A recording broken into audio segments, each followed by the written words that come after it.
Bonjour et bienvenue dans le podcast Le Reflet des Contes, le premier podcast qui relie contes et développement personnel. Je m'appelle Galina Kojanova, je suis auteure, conteuse et master coach certifié. Chaque épisode va se dérouler en 3 temps. Immersion, analyse, action. D'abord immersion. Je vais lire un conte. C'est un moment où on va voyager dans un autre espace-temps et repousser les limites de notre monde réel. Ensuite, analyse. On va analyser le conte, repérer ses clés, symboles et messages cachés. Et pour finir, action. Je te proposerai quelques exercices et des idées de réflexion en lien avec le conte. Aujourd'hui, je vais te lire un conte slave qui s'appelle « Les 12 mois ». Quand j'étais petite, c'était un de mes contes préférés. Tu es bien installé? Alors écoute. Il y a 12 mois dans l'année. Lorsqu'un mois s'achève, l'autre commence aussitôt. Jamais encore on n'a vu février venir avant que janvier ne s'éloigne, ni mai devancer avril. Les mois se suivent et ne se rencontrent jamais. Les gens disaient pourtant qu'un jour, dans les montagnes de Bohême, une petite fille aurait vu les 12 mois réunis. Comment cela a-t-il pu arriver? Eh bien, voilà. Une femme avare et méchante vivait dans un hameau avec sa fille et sa belle-fille. Elle aimait sa fille. Mais sa belle-fille ne lui plaisait en rien. Tout ce que faisait la petite était mal fait. Qu'elle se tournât à droite ou à gauche, ce n'était jamais de bon côté. Sa propre fille se prélassait des journées entières sur son lit en croquant des friandises. La belle-fille était sur pied du matin au soir.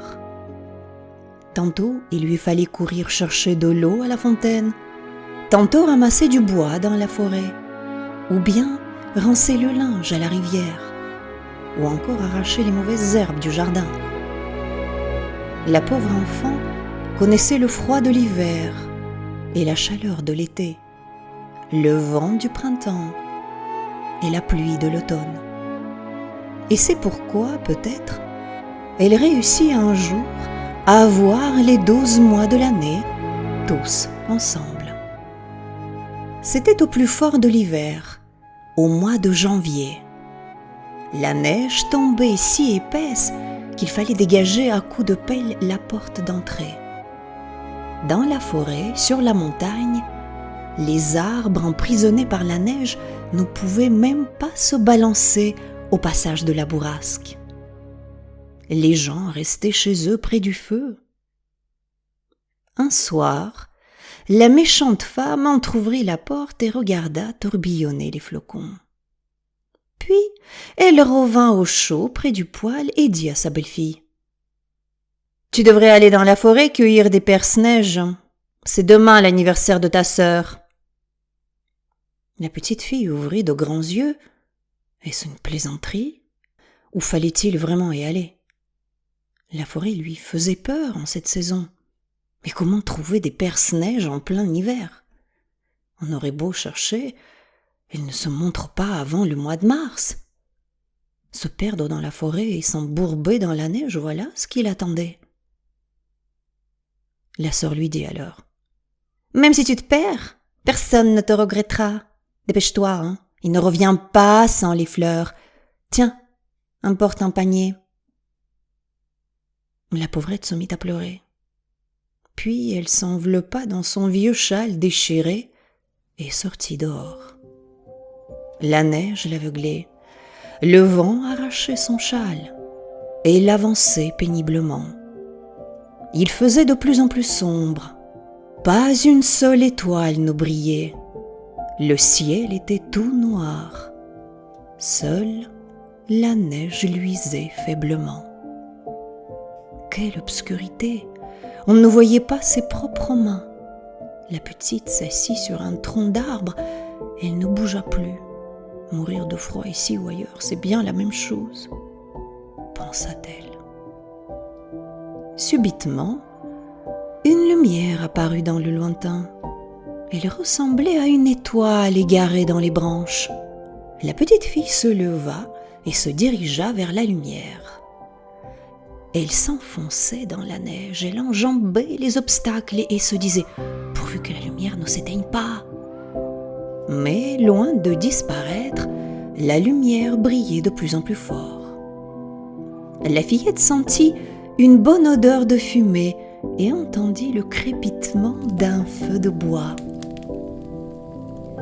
Elle pressa le pas, arriva dans une clairière et s'arrêta, éblouie.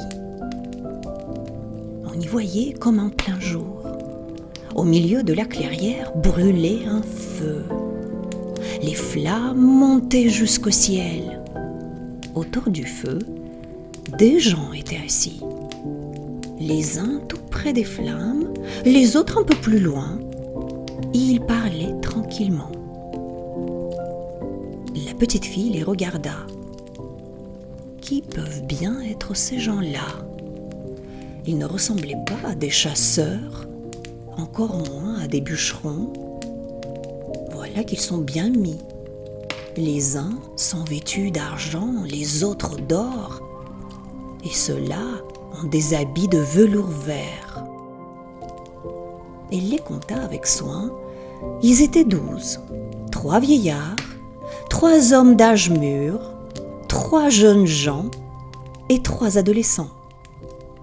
Les jeunes se tenaient tout près du feu, les vieux un peu à l'écart. Soudain, l'un des vieillards, le plus grand, avec une longue barbe et d'épais sourcils, se retourna et dévisagea la petite. Elle eut peur et voulut s'enfuir. Trop tard, il lui demanda d'une grosse voix. « D'où viens-tu et que cherches-tu par ici ?» Elle lui montra son panier et dit « Il faut que je remplisse ce panier de perce-neige. » Le vieux éclata de rire. « Des perce-neige en janvier ? En voilà une idée !»« Moi, je ne voulais pas. C'est ma belle-mère qui m'a envoyé en cueillir. Elle m'a défendu de rentrer avec le panier vide. » À ces mots, ils la regardèrent tous et se mirent à parler entre eux. La petite fille demeura immobile. Elle entendait leurs voix sans comprendre leurs paroles. On aurait dit le bruissement des arbres plutôt que le langage des hommes. Les 12 hommes ont eu pitié de la petite fille.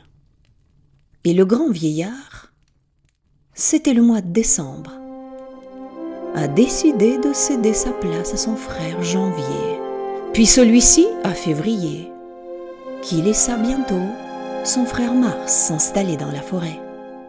Oh, la petite fille n'en croyait pas ses yeux. Où avaient disparu les tas de neige ? Où étaient passés les glaçons qui pendaient à chaque branche ? Sous ses pieds, elle sentait la terre douce et printanière. Partout des gouttes, des ruisselets, partout le murmure de l'eau. Les bourgeons gonflaient et de leur sombre enveloppe sortaient de tendres et minces feuilles vertes. Émerveillée, elle écarquillait les yeux. « Allons, lui dit Mars, dépêche-toi, mes frères ne nous ont accordé qu'une petite heure. » La fillette courut vers les taillis pour y chercher des perce-neige. Quelle multitude! Il y en avait partout, sous les buissons et sous les pierres, sur les talus et sous les mottes de terre, partout où se posait le regard. Elle en cueillit plein son panier et en remplit son tablier. Puis, elle retourna vite à la clairière. Là, plus de feu, plus personne. Il y faisait toujours clair, mais ce n'était plus maintenant que de la lumière de la lune au-dessus de la forêt. Attristée de partir sans avoir pu remercier les 12 frères, la petite fille courut à la maison. La lune l'accompagna jusque chez elle. Il arriva à bout de souffle. Dès qu'il franchit la porte, la tempête hurla de plus belle et la lune disparut derrière les nuages. « Alors te voilà déjà ?» dirent la méchante femme et la sœur en l'apercevant. « Où sont les personnages ?» Sans un mot, la petite éparpilla sur un banc le contenu de son tablier. À côté, elle posa le panier. « Oh, mais où les as-tu trouvés ?» s'exclamèrent-elles. La fillette raconta alors tout ce qui s'était passé. Toutes deux l'écoutaient hochant la tête, ne sachant que penser. Ça paraissait invraisemblable et pourtant, les perce-neige étaient là, devant elles. Toute une brassée fraîche, bleutée, embaumant le printemps. « C'est tout ce que les mois t'ont donné ?»« Mais je ne leur ai rien demandé d'autre, » répondit la petite fille. « Et voilà une sotte, » dit la sœur. « Pour une fois que tu rencontres ensemble tous les mois de l'année, c'est tout ce que tu rapportes ? Des perce-neige. Si j'avais été à ta place, moi, j'aurais bien su ce qu'il fallait leur demander. À l'un des poires et des pommes bien douces, à l'autre de belles fraises mûres, au troisième de petits champignons blancs et au quatrième des concombres tout frais. »« Voilà qui est bien parlé, » dit la femme. « En hiver, les poires et les fraises n'ont pas de prix. On les aurait vendues. Que d'argent on en aurait tiré. Mais cette sotte nous ramène des perce-neige. Habille-toi chaudement, ma fille, et va dans la clairière. Bien qu'il soit 12 et toi toute seule, tu ne te laisseras pas faire. » La fille s'élança, la pelisse sur le dos, le châle sur la tête. « N'oublie pas tes moufles, hein. Boutonne ta pelisse !» lui cria la mère. Mais la fille était déjà loin, elle courait vers la forêt. « Oh, vivement cette clairière, hein !» se disait-elle, tout en suivant les traces de sa sœur. La forêt devenait de plus en plus sombre, de plus en plus touffue, et les tas de neige, pareils à des murs, se dressaient de plus en plus haut. « Oh !» soupira la fille. « Pourquoi est-ce que je suis venue dans cette forêt ? Dire que j'aurais pu rester au chaud dans mon lit au lieu de geler ici. Puis je risque de me perdre en plus. » Subitement, elle aperçut au loin une petite lumière, comme une étoile égarée dans les branches. Cette lumière la guida. Elle marcha un peu et arriva vers une clairière. Au milieu de la clairière flambait un grand feu. Autour du feu se tenaient les 12 frères, les 12 mois, et y parlaient tranquillement. La fille s'approcha du brasier. Sans un salut, sans une parole, elle se choisit une bonne place pour se réchauffer. Les mois se turent en la voyant. La forêt devint silencieuse. Soudain, Janvier frappa la terre de son bâton. « Qui es-tu » dit-il. « Et d'où viens-tu ?»« Je viens de chez moi, » répondit-elle. « Tout à l'heure, vous avez donné à ma sœur un panier plein de perce-neige. Alors j'ai suivi ses traces et me voilà. »« Ta sœur, nous la connaissons bien, » dit encore Janvier. « Mais toi, c'est la première fois que nous te voyons. Que viens-tu faire parmi nous ? Chercher des cadeaux ? Je veux que juin remplisse mon panier de fraises et qu'elle soit belle, et que juillet me donne des concombres et des champignons bien blancs. Et je veux que le mois d'août me donne des poires et des pommes mûres, septembre des noisettes, octobre... »« Attends, interrompit Janvier. L'été ne vient pas avant le printemps, ni le printemps avant l'hiver. Nous sommes encore loin du mois de juin. Pour l'instant, c'est moi le maître de la forêt. Mon règne dure 31 jours. « Oh, voyez-vous ce méchant ?» s'écria la fille. « Après tout, ce n'est pas toi que je cherche, hein. Tu n'as rien à offrir que de la neige et du givre. Je viens voir les mois d'été. » Janvier prit un air sévère. « Tu peux toujours chercher l'été en hiver, » dit-il. Il secoua sa large manche et tout à coup l'ouragan se leva. Il enveloppa ciel et terre et cacha les arbres, la clairière et les 12 mois. On ne voyait même plus le feu. Seul le crépitement et le sifflement des flammes se faisaient entendre derrière un rideau de neige. « Arrête !» cria la fille terrifiée. « Assez, assez !» Mais la tempête grondait de plus belle. Enlevée dans un tourbillon aveuglé, le souffle coupé, elle tomba, et aussitôt la neige l'ensevelit. Cependant, la méchante femme attendait toujours, regardait par la fenêtre, guettait devant la porte, mais personne ne venait. Alors, elle s'en mitoufla bien chaudement et partit dans la forêt. Mais comment trouver quelqu'un dans la forêt par une nuit de tempête ? Elle errait sans fin à la recherche de sa fille. Puis, elle fut à son tour terrassée par le gel. C'est ainsi qu'elles restèrent toutes les deux dans la forêt. La belle fille, elle, vécut très longtemps, grandit, se maria et éleva ses enfants. On raconta qu'autour de sa maison s'étendait le plus merveilleux jardin du monde. Là, les fleurs s'épanouissaient, les fraises mûrissaient, les pommes et les poires se gonflaient de jus.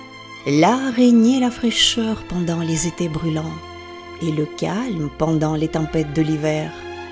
Les bonnes gens disaient alors, et qui sait, peut-être avait-il raison, « Heureux le logis qui voit les 12 mois réunis. »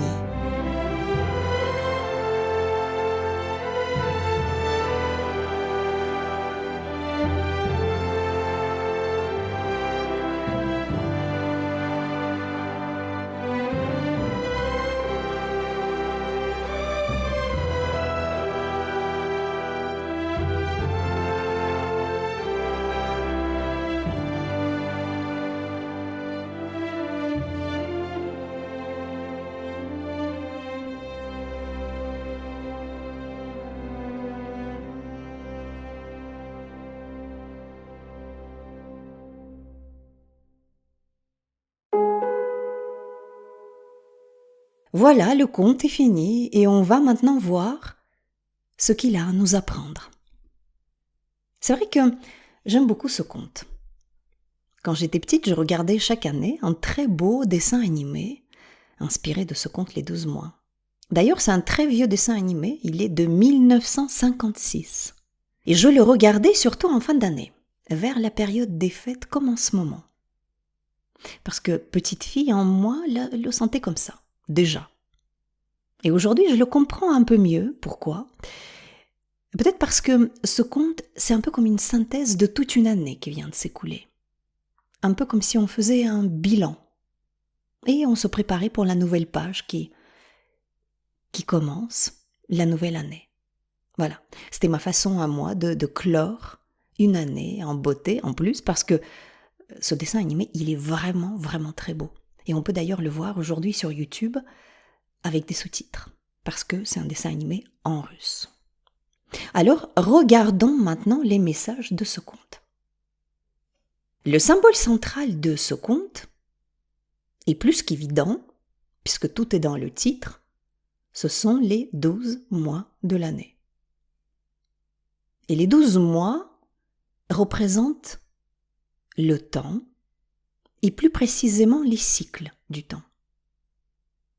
Ils représentent aussi les forces de la nature, évidemment, le mois de janvier avec son froid glacial, la neige, peut-être un peu moins aujourd'hui avec le réchauffement climatique, mais quand même, février avec quelques tempêtes, mars, plutôt pluvieux, etc., etc. Les mois se suivent et ne se rencontrent jamais, comme nous dit le conte.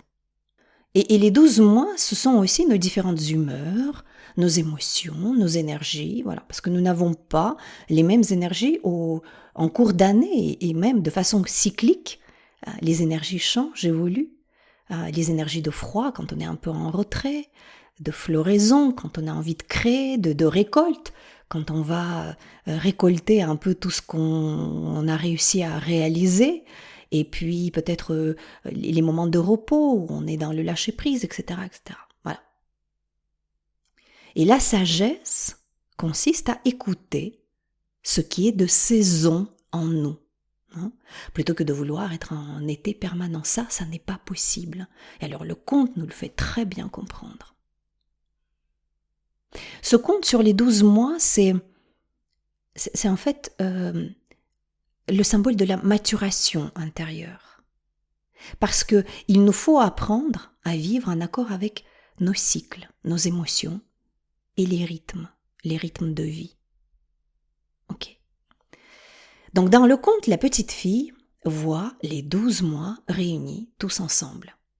Les 12 frères assis au coin du feu. Et c'est vraiment l'image centrale du conte. Regarde, on a les 12 frères assis en cercle autour du feu, et c'est ce qu'on voit d'ailleurs sur la vignette du podcast, et le feu brûle au milieu. C'est l'image du mandala, de la totalité. Symboliquement parlant, voir les 12 mois réunis, c'est accéder à une vision totale. Une vision 360, pourrait-on dire aujourd'hui. Et au milieu de cette clairière, de ce mandala, il y a un centre lumineux, où brûle le feu. Ce feu, c'est notre soleil intérieur quelque part. Et les 12 mois sont des constellations psychiques qui gravitent autour. Voilà l'image. La jeune fille va donc rencontrer ces 12 mois, ces 12 forces, réunies tous en même temps, et elle va recevoir leur bénédiction. Autrement dit, elle va avoir les moyens d'intégrer symboliquement ces 12 forces, ces 12 archétypes. Et chacun a sa facette, son énergie. Chacun étant une facette du soi, une énergie qu'il faut reconnaître, accueillir et intégrer. Donc la jeune fille reçoit ce cadeau parce qu'elle adopte une belle attitude pour faire ce travail. Et donc l'univers ou la vie va lui ouvrir cette porte, va lui donner cette opportunité. Sa posture, elle est belle parce que la jeune fille est à l'écoute et elle est vraiment respectueuse. Elle est respectueuse du rythme des saisons. Elle est respectueuse des 12 frères, des 12 mois. Et donc, elle est digne et prête pour recevoir leurs dons. Les qualités qu'elle manifeste et qui sont nécessaires ici, c'est la patience, la mesure et la connexion à la réalité. Et ce sont les qualités qui ne sont pas très faciles à manifester. Et on n'a pas très envie de les manifester d'ailleurs non plus. Parce qu'en fait, elles nous contrarient un peu. Elles nous contrarient parce qu'elles vont à l'encontre des choses qui sont si plébiscitées dans notre société aujourd'hui que il n'y a pas de place pour ces 3 qualités. Regarde, aujourd'hui on a très peu de patience. D'ailleurs on nous répète souvent que le monde va vite et que par conséquent il faut aller vite. Alors on zappe, il nous faut tout de suite maintenant, il faut comprendre, il faut jamais rentrer en profondeur des choses. Voilà, la vitesse, 0 patience. Alors si on parle de la mesure, là c'est pareil. On est plutôt dans la démesure dans la société aujourd'hui. Toujours plus de choses matérielles, plus de plaisir, plus de succès, plus, on veut. Voilà. Et à côté de ça, si on parle du principe de la réalité, là c'est difficile aussi. On n'a pas toujours envie d'accepter la réalité telle qu'elle est. On veut des miracles, on veut une ascension fulgurante, sans bosser. On veut effectivement avoir des super jobs sans fournir d'efforts, on veut dominer le monde avant de maîtriser ses sujets. Voilà, on est quand même pas mal dans le fantasme. Et ce conte nous dit, mais non, ça ne marche pas comme ça. Il faut du temps avant de cueillir des fleurs et des fruits. Et avant, déjà, il faut avoir planté des petites graines. Il faut du temps pour intégrer les choses, intégrer des enseignements et des leçons de vie. Et avant que ça marche, il faut passer par une période de l'hiver, il faut ressentir le froid avant de pouvoir se réchauffer. On va en parler dans quelques instants parce que il y a pas mal de choses à dire là-dessus. Et le conte, d'ailleurs, se passe en hiver. C'est vraiment l'élément central ici. On est au mois de janvier. Il faut aussi de la mesure en toute chose. Alors, pas forcément vivre dans la frugalité, on ne dit pas ça, mais ne pas tomber non plus dans le fantasme d'abondance, des rêves d'abondance démesurés, comme ça, voilà. Ce genre de fantasme qui est d'ailleurs très bien nourri par les réseaux sociaux et qui, dans ce domaine en tout cas, ne font pas vraiment du bien. Dans le conte, la jeune fille ne demande rien d'autre que ce qui est juste et naturel. Et ça, c'est un détail important. Et ça n'est pas un détail d'ailleurs. Alors là où la sœur, la feignante et la belle-mère aussi, bien sûr, elles veulent des poires, des fraises en plein mois de janvier, autrement dit, elles veulent forcer le cycle naturel. C'est exactement ce que fait notre ego quand il veut toujours plus de récompenses, plus de succès tout de suite, sans avoir rien fait pour gagner tout ça, pour le mériter. Mais ça ne marche pas comme ça. Ce qui n'est pas encore mûr se détruit quand on le force. Donc le forcing, ça ne passe pas. Alors que notre âme, contrairement à l'ego, elle sait recevoir ce qui est juste, ce qui lui est dû au bon moment. Donc on peut dire que la mère et la fille feignante là, elles représentent notre ego. Et la jeune fille, c'est le symbole de notre âme. Le soi, comme l'appelait Jung. Parlons maintenant de l'hiver. Donc on a dit le conte se passe en plein hiver. Quel est le symbole ici ? Et on l'a déjà un peu évoqué. L'hiver, c'est le moment où la nature dort. Les ours hibernent, tout est calme, endormi, comme mort. L'hiver, c'est le symbole de la descente dans l'inconscient, dans la nuit de l'âme. D'ailleurs, la jeune fille, elle marche dans la forêt, il fait très noir. Le conte le précise bien. Et avant, il faut quitter son foyer, le connu, même si ce foyer n'est pas vraiment très sympa, mais au moins, il y fait chaud. Et il faut s'enfoncer dans la forêt. Il faut aller dans la nuit noire, vers l'inconnu, autrement dit dans son monde intérieur, vers l'inconscient.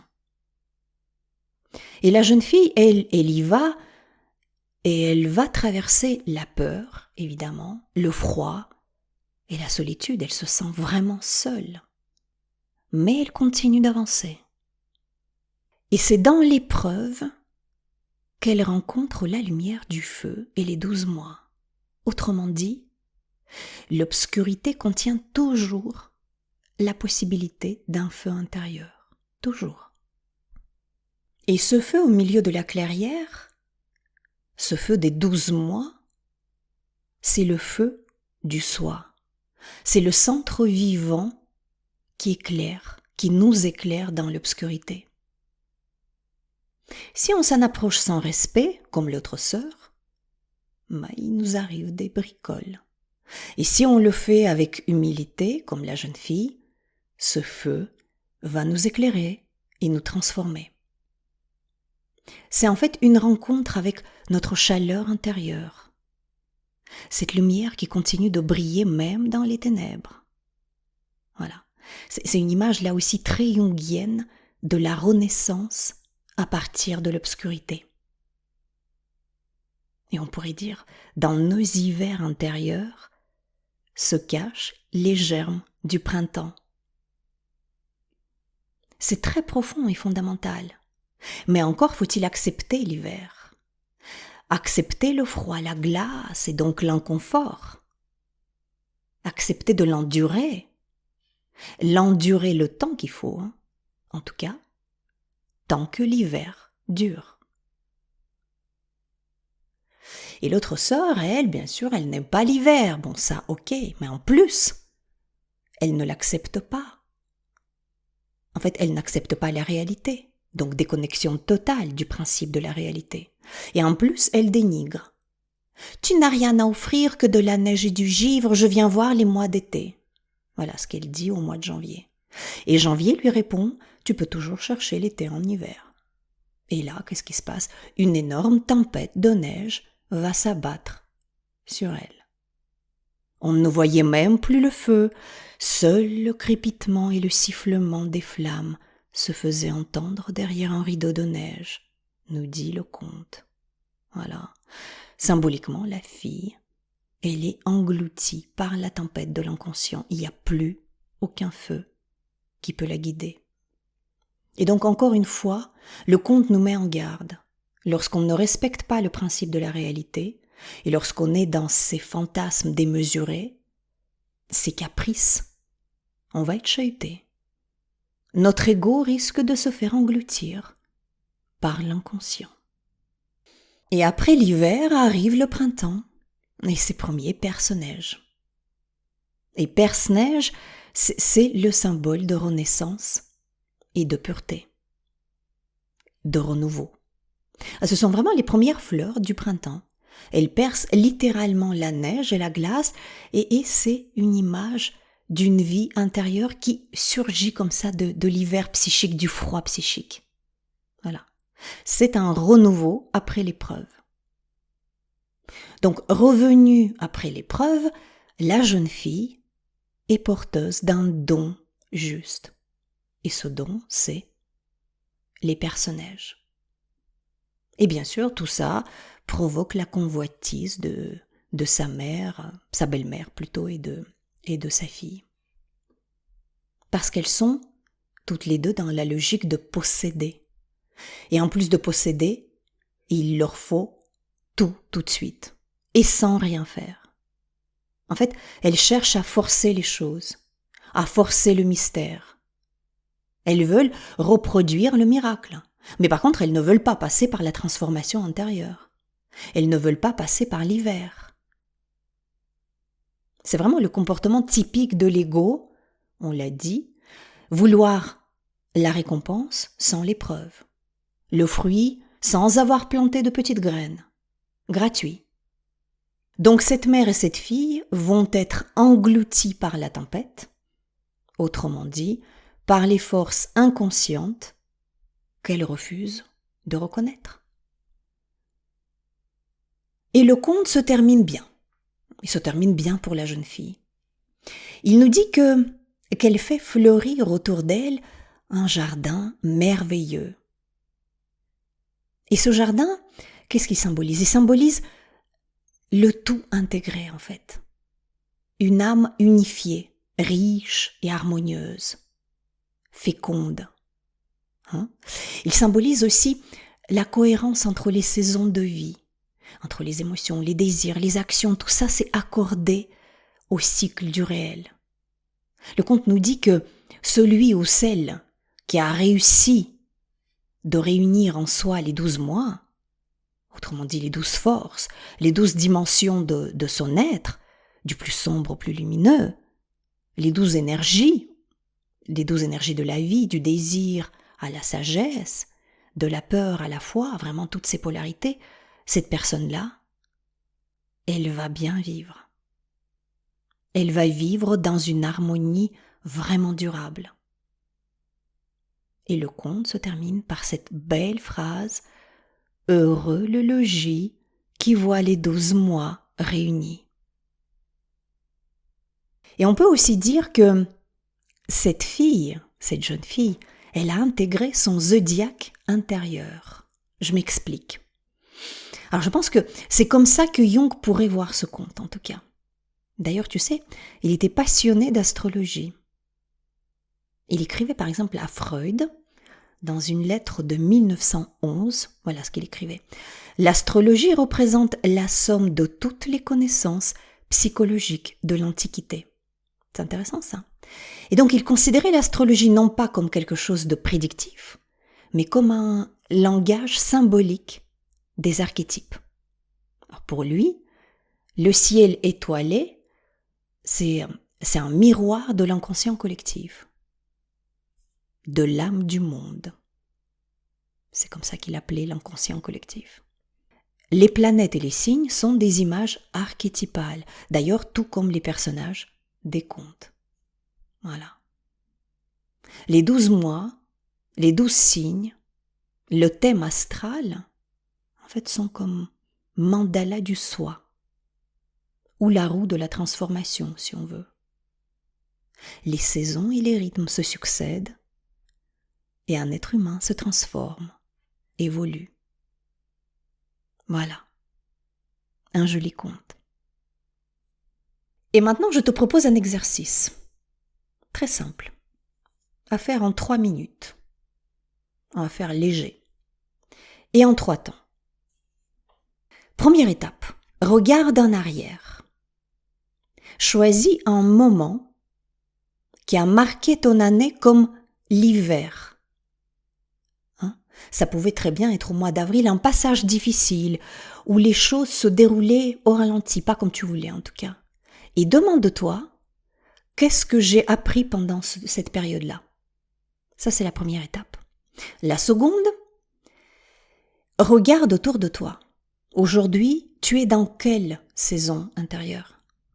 Plutôt en hiver, peut-être un moment de pause, printemps, un nouvel élan, été, tu es dans le feu de l'action, ou l'automne, là où tu vas récolter ce que tu as semé. Note-le mentalement ou dans ton journal. Et la troisième étape, regarde en avant.